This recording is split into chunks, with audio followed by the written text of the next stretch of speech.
جی ہاں، قرآن کی زبان سیکھنا فرض نہیں بلکہ محبت کا ایک سفر ہے۔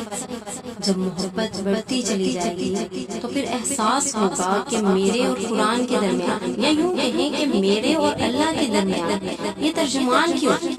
کتنا اچھا ہو کہ کوئی بھی نہ ہو، کہ جب میں کھڑی ہوں یا کھڑا ہوں نماز پڑھنے کے لیے تو میں ہوں اور میرا رب جو کچھ قرآن میں مجھ سے کہہ رہا ہو اور وہ مجھے سمجھ آ رہا ہو، درمیان میں کسی مترجم کی ضرورت نہ ہو، میں اپنے محبوب رب کی بات سمجھ سکتی ہوں۔ جس کے دل میں یہ محبت، یہ جذبہ، یہ شوق اور جنون ہو، قرآن کی زبان سیکھنا اس کے لیے مشکل ہو ہی نہیں سکتا۔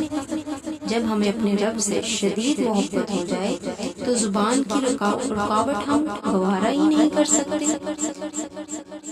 ہم اللہ سے ہم کلام ہوں اور ہمارے درمیان کوئی بھی نہ ہو، ہر مسلمان کا یہ خواب ہونا چاہیے۔ اللہ ہمیں یہ خواب پورا کرنے کی توفیق عطا فرمائے۔